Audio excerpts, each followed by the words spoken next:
오늘 36장 이스라엘의 이거 36장에서 39장까지의 내용인데 이스라엘의 남은 자와 하나님의 구속 사역을 보여주고 있는 내용입니다. 자, 이사야서의 구조를 분류할 때 크게 1장에서 39장까지 그리고 40장에서 66장까지 나누기도 하는데 36장에서 오늘 우리가 읽었던 36장에서 39장은 별도로 독립을 시켜서 3부로 나누기도 합니다. 왜냐하면 36장에서 39장은 예언적 성격보다는 역사적 사건의 성격을 보여주고 있기 때문입니다. 그래서 중요한 거예요.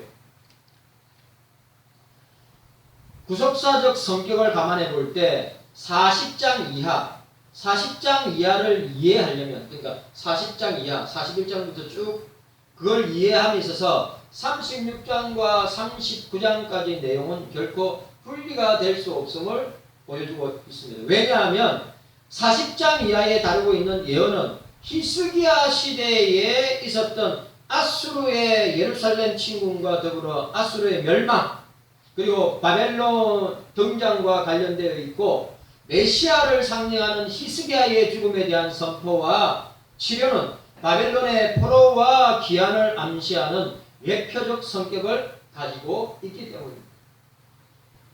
이사야는 그 예언의 성격상 1장에서 5장, 자, 우리가 1장에서 5장까지 본서 전체를 압축하고 있고 6장은 여러분들 아시다시피 이사야의 소명, 부르심이 나와 있습니다.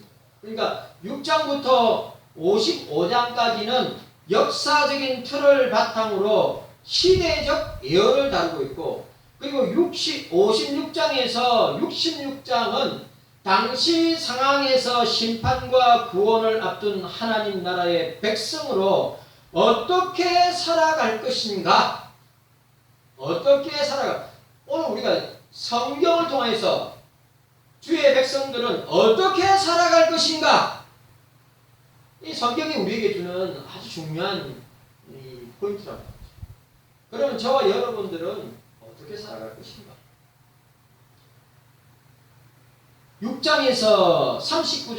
6장부터 39장은 아수르의 침략이 가져다주는 정치적 위기를 그 배경으로 하고 있고 40장에서 66장은 바벨론 침략을 배경으로 가지고 있음을 우리에게 보여주고 있습니다. 자, 오늘 저와 여러분들은 서론적인 부분에 있어서 우리가 한번 이 36장을 살펴보기를 원합니다. 하나님의 심판 34장, 하나님의 구원 35장, 그리고 이것들은 다 묵시적 예언에 관계되는데 36장부터는 역사적 시점으로부터 되돌아와서 이스라엘이 남유다가 현재 처해 있는 상황을 묘사하고 있는 거예요. 36장, 37장, 38장, 39장. 그러니까 그 앞에 내용들은 대부분 다 예언적 성경을 띠고 있는데 오늘 우리가 읽었던 36장, 37장, 38장, 39장까지의 내용은 지금 남유다가 처해 있는 역사적 상황을 보여주고 있는 장면이라. 좀 더, 자 보세요. 외견상 이전의 묵시적인 장들과 비교하여 보면 36장부터 39장까지 언급은 논리적인 연결고리가 고리가 없는 전혀 다른 역사적 내용을 소개하고 있기 때문에 학자들은 이 36장에서 39장은 다른 저자가 이사야가 아닌 다른 저자가 집어였지 않느냐 그런 논쟁이 많이 있는 장이기도 합니다. 좀 더 깊숙하게 살펴보면 이 36장부터 39장까지 내용은 이전의 장들에서 계속적으로 언급되었던 묵시적인 심판과 구원, 그러니까 하나님의 심판과 구원과 이 구원과 심판과 구원이 단순히 미래적인 개념이 아니라 실제적이며 현실적인 상황 속에서 이루어지는 구체적인 하나님의 행동을 밝히고 있는 것이 36장에서 39장까지. 자, 그러면 우리가 35장까지의 내용은 어떤 내용이라고요? 그냥 예언을 통하여서 하나님의 일하심을 보는데, 오늘 36장부터 39장은 역사 가운데 또 이 아수르의 예루살렘 침공의 상황을 통하여서 현실적인 상황 속에서 이루어지는 하나님의 이 역사와 행동을 보여줄 수 있다고 하는 사실을 우리가 보게 됩니다. 중요한 것입니다. 36장부터 39장까지 역사적 사실은 열왕기하 18장에서 19장, 20장의 내용과 동일한 내용입니다. 그러니까 이사야서 36장, 37장, 38장, 39장의 내용은 열왕기하 18장에서 20장까지 내용과 동일한 내용. 자, 오늘 보시기 바랍니다. 36장은 지금까지 명령적이고 경고적인 예언과 달리 이 36장부터 39장은 서술적인 형식을 사용하고 기록하고 있다는 것이 그 특징을 가지고 있습니다. 이사야는 하나님께서 선포하신 말씀들은 한치의 오차도 없이 정확하게 성취하신다. 여러분, 하나님이 선포하신 말씀은 한치의 오차도 없이 정확하게 그 말씀이 성취되어지고 있음을 보게 되는 것입니다. 그러므로 이사야 선지자는 확신을 가지고 역사적인 기록들을 구체적으로 제시하고 있습니다. 자, 오늘 우리가 서론 부분에 있어서 오늘 36장 1절에서 3절은 아수르의 공격입니다. 아수르의 공격. 오늘 여호와의 구원을 예언적으로 묘사했던 35장 7절에서 10절까지 우리가 내용을 봤고, 오늘 이 36장 1절에서 3절은 아수르의 침공에 대한 역사적 장면을 기록하고 있는데, 이러한 내용의 전환을 통하여 이사야는 하나님의 구원 역사가 역사적인 상황과 분리될 수 없다. 저를 보세요. 하나님이 이 성경의 역사 가운데 행하신 일들은 우리가 살고 있는 역사와 분리될 수가 없다. 늘 하나님의 말씀은 우리의 삶과 우리의 인생과 우리의 삶과 우리 역사 가운데 함께 하신다고 하는 사실을 분명하게 말씀해 주고 있습니다. 여기서 이사야는 하나님께서 당신의 백성을 강대국을 통하여 연단하고 징계하신다는 사실을 보여줍니다. 오늘 이 말씀, 하나님께서는 당신의 나라의 백성들을 강대국을 통하여 연단하고 징계하신다. 우리가 1절과 3절에서 알 수 있는 것. 미국 우리 주변에 열강이 있죠. 미국 한번 보세요. 우리가 조선시대부터 시작해서 지금 이 근현대사까지 우리가 달려오면서 우리가 뗄래야 뗄 수 없는 강대국들, 미국, 중국, 러시아, 일본, 강대국들이 우리나라를 얼마나 많이 공격하였습니까? 오늘 중요한 거, 하나님은 당신의 백성들을 강대국을 통하여 연단하고 징계하신다는 것입니다. 오늘 우리 개인도 마찬가지입니다. 우리 개인도 우리를 물질로 연단하시고, 우리를 질병으로 연단하시고, 우리를 통하여서 가정도 연단하시고, 자녀들도 연단하시고, 우리 개인을 연단하신다. 이건 확실한 겁니다. 하나님은 이 문정부를 통하여서 코로나 방역이나 백신을 통하여서 교회나 신자들을 지금도 마찬가지 내일부터 오늘 마포구청에서 공문이 왔어요. 똑같아.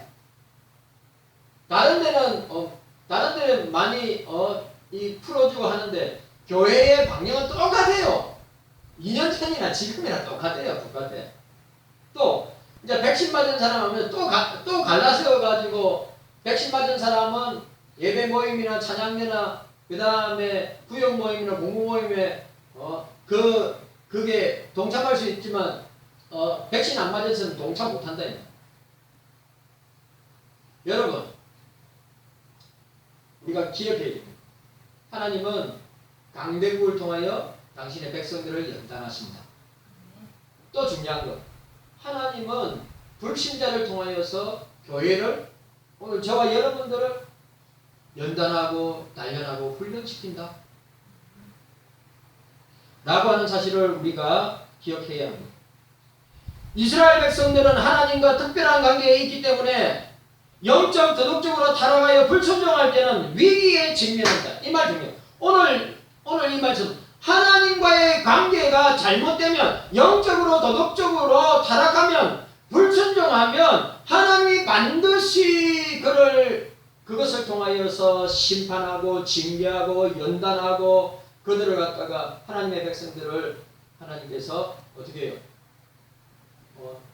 이 아수르를 징계의 도구로 사용하신다. 우리도 마찬가지. 한국 교회를 보세요. 목사들을 보세요. 교인들을 보세요. 하나님과의 특별한 관계에 있는데 그 관계가 틀어지고 문제가 생기면, 그리고 영적으로 도덕적으로 이 만모니즘, 돈밖에 모르는 돈으로 인하여 타락하는 이 한국 교회와 목사들과 교인들을 향해서 하나님이, 저는 그렇게 생각합니다. 코로나를 통해서 하나님이 우리를 단련하고 우리를 연단하고 우리를 징계하고 우리를 심판하고 계십니다. 그렇잖아요. 이 코로나로 제일 크게, 여러분, 코로나로 인해서 제일 크게 피해받고 탄압받고 핍박을 받고 공격을 받는 게 누굽니까? 교회와 목사들과 교인들. 그 이유가 뭘까요? 하나님과의 관계가 문제가 생겼기 때문에.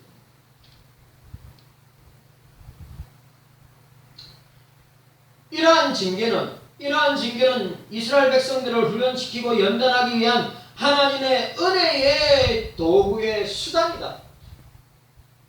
하나님께서 대한민국을 향한 이 연단과 징계는, 하나님께서 한국교회를 향한 연단과 징계는 어떻게 해요? 우리를 훈련시키고 연단하기 위하여서 하나님이 주시는 은혜의 도구, 하나님의 은혜의 도구임을 보여주고 있습니다. 자, 중요한 것, 구약시대에는 집합적인 성격이 있어요. 그러니까 구약시대에는 하나님의 징계와 심판은 집합적으로, 이 말은 뭡니까? 나라적으로 북이스라엘, 남유다 이렇게 나라적으로 그냥 누구 개인에게가 아니라 집합적인 공동체에 의해서 심판과 연단이 행해지는데, 신약시대에는 개인적인 성격이 강하다는 것입니다. 그런데 오늘 이 종말시대에 이 마지막 때에 예수님의 재림이 가까이 오고 있는 이때에는 보니까 개인별로 하나님이 연단하고 징계하고 단련하시기도 하지만, 오늘 이런 때에 한국 교회도 목사들도 교인들도 오늘 구약적인 상황과 비슷한 모습으로 나타나고 있는 것을 우리는 보게 됩니다. 그래서 히브리서 기자는 징계가 없으면 사생자. 여러분, 하나님께, 주님께 연단받는 거, 징계받는 거, 우리가 고난과 핍박을 받는 거 절대로 나쁜 거라고 저는 생각하지 않습니다. 자, 따라합시다. 따라하세요. 징계가 없으면 사생자입니다. 여러분, 징계받는 것이 더 낫습니다. 연단받는 것이 더 낫습니다. 훈련받는 것이 더 낫습니다. 왜?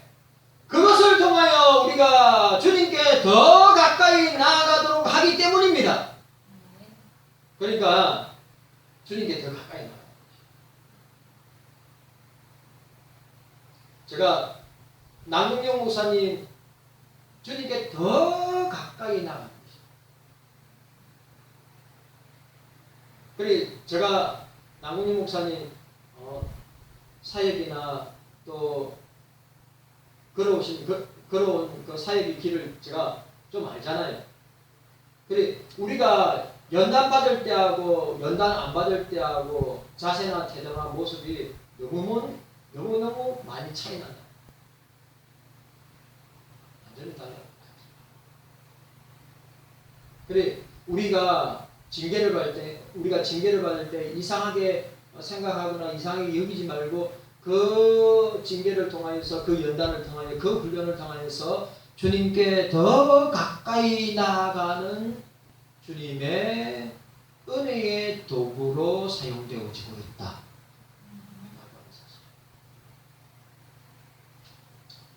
이사야는 아수리의 위협을 비관적인 입장에서 묘사하기보다는 이사야는 아수리의 이 아수리의 이 공격이 비관적인 입장에서 묘사하기보다는 하나님의 도구로서 사용되어지고 있다는 측면을 부각하고 있다고 합니다. 여러분 꼭 기억하세요. 우리가 우리에게 일어난 이 국가적인 위기나 한국 교회적인 위기나 우리 개교회적인 위기나 그리고 가정적인 위기나 우리 개인의 위기를 비관적으로 보지 말고 어떻게 해요? 하나님께서 우리를 단련하고 연단하는 은혜의 수단으로 은혜의 도구로 볼 줄 알아야 합니다.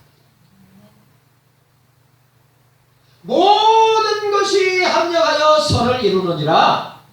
좋은 때나 저는 그렇게 생각해요. 여러분 우리 개인 역사 가운데 일어나는 모든 일들은 모든 사건들은 모든 문제와 일어나는 상황들은 제가 이야기했죠. 칼빈이 이야기한 대로 빗방울 하나도 하나님의 주권적인 허락 없이는 떨어지지 않습니다. 하나님이 결제하고 사인하셔야 일어나는 사건이라고. 그러니까 여러분 좋을 때나 나쁠 때나 순경의 때나 역경의 때나 우리에게 일어난 모든 일들은 모든 것이 합력하여 선을 이룬다. 저는 우리 남궁희 목사님 통해서 모든 것이 합력하여 선을 이룬다는 것을 목사님 통해서도 보고 있어요.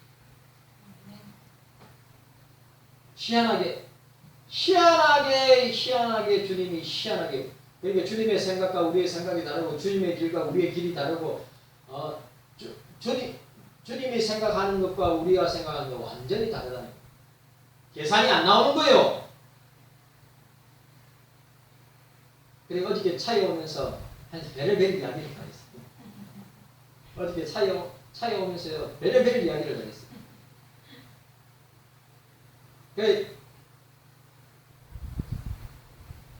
그리고 우리 넉도교회 목사님이 기도하면서 넉도교회 목사님이 넉도교회 리모델링 기도하면서 그 지구에 쭉 올라와 있는데 내가 남궁희 목사님이 윤 목사 와서 설교하고 기도해서 응답받았다고 그랬어요. 이런 데 갖다 붙이는 거예요 그냥. 하나님이 희한하게 역사하시는 거예요. 그런데 이재기 목사님은 한 줄 더 그걸 가지고 비용이 얼마나 그 돈을 받아가지고 또 은행에서 대출 받아가 그 앞에 있는 그 땅이 그렇게 좋은 땅이 있대요. 또 건물도 지어지고 그거 사라 이거예요. 그거 사라. 하나님이 어떻게 역사하실지 모른다 이거예요. 그래요. 참 어제 오면서 하나님의 역사는 우리가 알 수가 없어요. 하나님의 섭리는 오묘하기 때문에 우리가 이해를 못합니다. 지나고 난 뒤에 주님이 하셨구나 그렇게 생각하지 지금 일어나는 사건 가운데는 주님의 뜻을 주님의 일하심을 이해를 못해. 좀 지나야 그렇게 주님이 역사하셨구나 그렇게 주님이 도와주셨구나 그래서 미련한 거예요. 지나고 나서 깨닫게 되고 알게 되니까 인생들이 미련한 거라. 좀 지혜롭고 똑똑하면 주님이 하시는구나 주님이 역사하시는가 빨리 캐치해야 되는데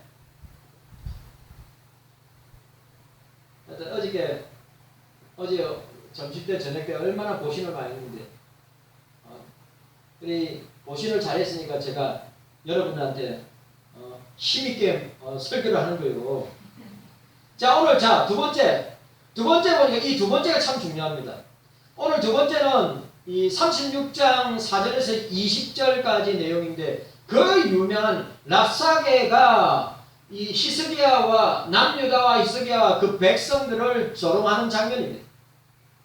아수르의 침공에 대한 역사적 사실을 서술하고 1절에서 3절 오늘 4절에서 20절까지는 랍사게와 히스기야의 신하들과의 대화의 내용을 보게 되는데 이러한 상황 전개는 남유다 백성들의 현재 상태를 랍사게를 통하여서 조롱하고 있는 모습이란 말이에요. 오늘 얼마나 많은 불신자들이 얼마나 많은 이 세상 사람들이 교회와 하나님과 교회와 목사들과 교인들을 얼마나 조롱하냐 말이에요. 똑같아. 랍사게가 히스기야가 보낸 사신들 앞에서 랍사게가 얼마나 하나님을 조롱하고 조소하고 얼마나 하나님의 이름을 땅바닥에 내던지는지 몰라. 한마디도 못해. 우리 대한민국 교회들이 한국 교회와 목사들이 그런 상황이야 지금. 제대로 말하는 사람이 없어. 예수님이 이름이 땅바닥에 떨어져서 짓밟히는데도 말을 제대로 하는 사람이 없어요. 우리가 그런 시대에 살아요. 불의를 가지고 의문을 가지고 하나님의 이름이 예수의 이름이 성령의 이름이 땅에 떨어지면 의문을 가지고 거룩한 분노를 가지고 말을 하고 싸울 수 있어야 되는데 그런 목사들, 그런 교인들, 그러한 사람들이 없다 이 말이에요.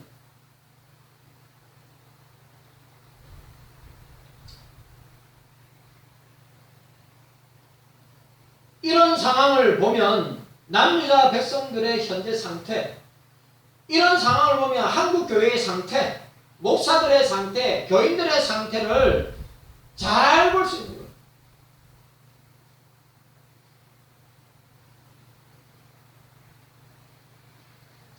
자, 오늘 여기서 보면 우리가 알 수 있는 것, 랍사게의 조롱을 통해서 알 수 있는 것, 이스라엘 남유다 백성들이 하나님과의 정상적인 관계를 하지 못할 때는 세상으로부터 온갖 조롱과 멸시와 천대와 수치를 당한다. 기억하세요.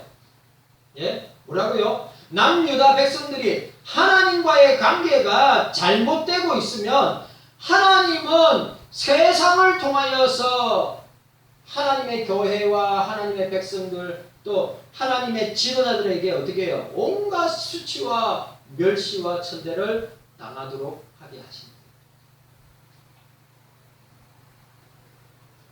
오늘 4절에서 6절의 내용입니다. 당시 남유다는 하나님을 올바르게 섬기지 못했기 때문에 아수르에게 조롱을 당하는 수치스러운 현실을 경험하게 되었습니다. 이러한 사실은 랍사게의 조롱에 대해 아무런 응답도 하지 못하는 히스기야 신하들의 태도를 통하여 분명하게 볼 수 있습니다.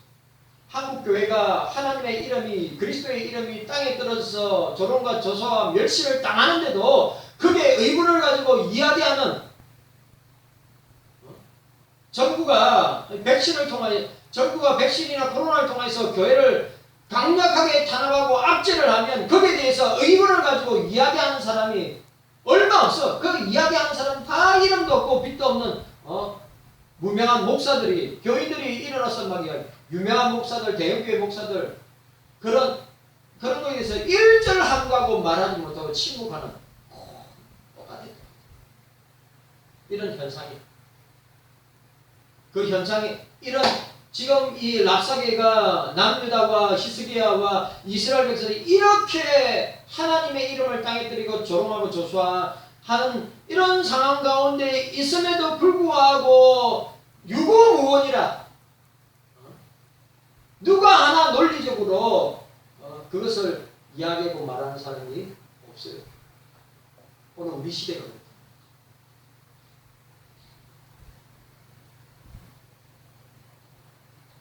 그 불신자들의 온갖 욕과 저주와 그런 멸시와 천대를 교회를 향하여서 신자들을 향해서 쏟아붓는데도 침묵하는 시대.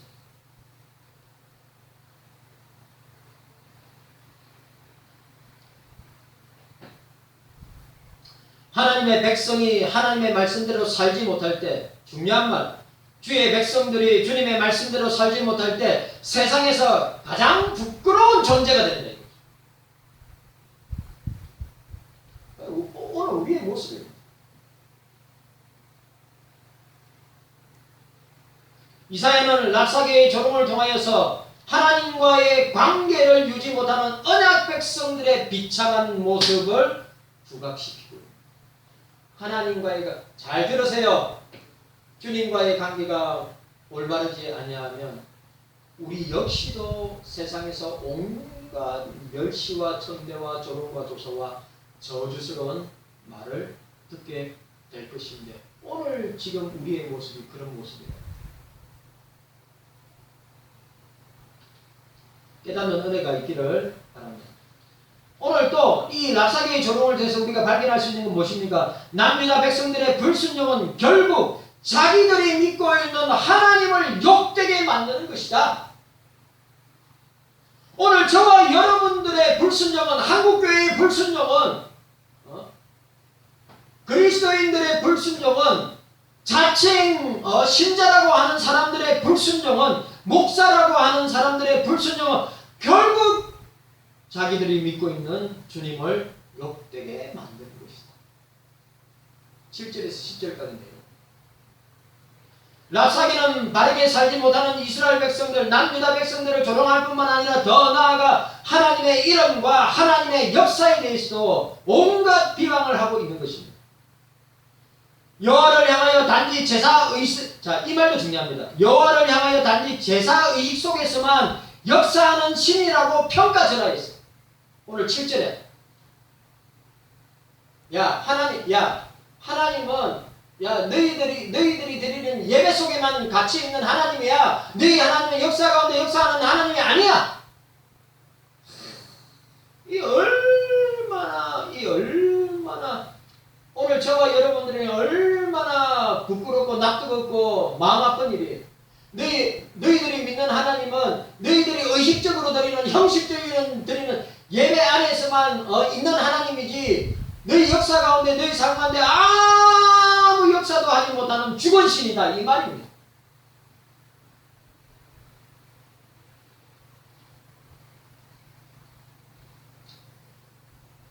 랍사계의 말은 비록 불신앙적인 도전의 말일지라도 제사의식에만, 형식적인 예배에서만 하나님을 인정하고 자신들의 구체적인 삶의 현장에서는 하나님을 인정하지 않는 이스라엘 백성들, 남유다 백성들의 이중성을 신랄하게 비판한 거예요. 오늘 보세요. 교회 안에서만 하나님을 믿고 교회 밖에서는 하나님 안 믿어. 뭔 말인지 이해갑니까? 교회 안에서만 빛과 소금이고 세상에서는 빛과 소금이 아니야. 주님은 우리가 세상의 빛과 소금이랬지, 우리가 교회의 빛과 소금이라 안 했어요. 주님은 너희가 세상의 빛과 소금이라고 그랬어요. 그런데 오늘 우리가 이 랍사계의 이 도전적이고 이 교회를 향하여서, 그리고 저와 여러분들을 향하여서 이로 말할 수 없는 비하하는 이런 말들 속에서 우리에게 전하고자 하는 것이 뭡니까? 너희들이 이 의식적인 제사, 형식적인 예배 안에서만 하나님을 인정하고 너희들의 삶 속에서는, 너희들이 세상 속에서는 하나님을 인정하지 않는다고 하는 이중적인, 남유다 백성들의 이중적인 신앙, 언행의 불일치, 신앙의 불일치, 성과 속, 이중적인 교회 생활 속에서만 거룩하고 세상의 삶은 거룩하지 않다고 하는, 우리가 교회 속에서도 거룩한 생활을 해야 되지만 세상 속에도 거룩한 생활을 해야 된다고 하는 사실을 우리가 잊지 말아야 하는 것입니다. 성도들의 삶은 불신자들에게 하나님을, 그리스도를 보여주는 삶이에요.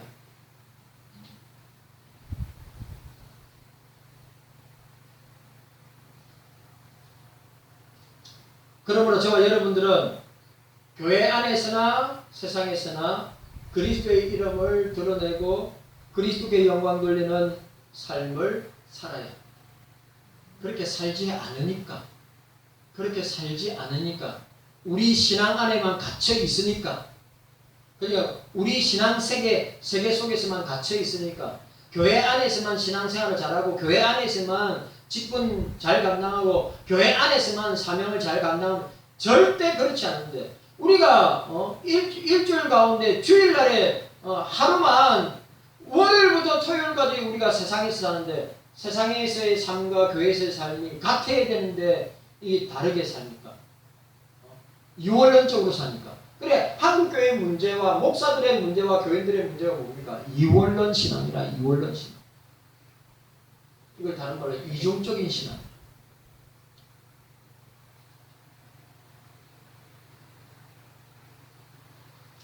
오늘 저와 여러분들은 세상 속에서 주의 영광을 드러내기 위해서 진짜 성경 말씀의 원리대로 살아야 될 줄로 믿습니다.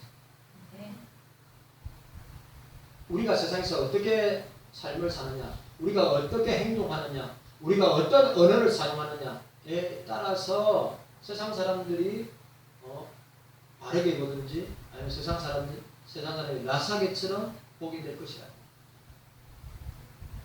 자, 오늘 세 번째로 이 랍사게의 조롱은 이 압수르는 기본적으로 반하나님적이고 반성경적이라.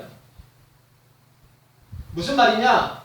하나님을 인정하지 않는 자들이 갖고 있는 근본적인 성향은 하나님을 반대하는 것이라는 사실을 성경의 일관된 사상을 통하여서 보게 됩니다. 그래, 오늘 보세요. 대한민국을 보세요. 반성경적이고 반하나님적인 사상들이 얼마나 많이 있냐 말이죠. 정치, 경제, 교육, 사회 전반에 하나님을 반대하는, 그리스도를 반대하는, 성경을 반대하는, 오늘 보세요. 제가 추모에도 올렸지만 편견법, 차별금지법, 또 동성결혼 합법, 그런 법률안들을 갖다가 올려가지고 뭘 하려고 합니까? 교회를 파괴시키고 교회의 미래의 자녀들을 사단이가 파괴시키고 무너뜨리려고 하는 역사가 아닙니까? 그러니까 이 아수르와 랍사게가 하나님의 나라인 남유다와 그 백성들을 향하여서 나타나는 태도는 반성경적이고 반하나님적이고 반기독교.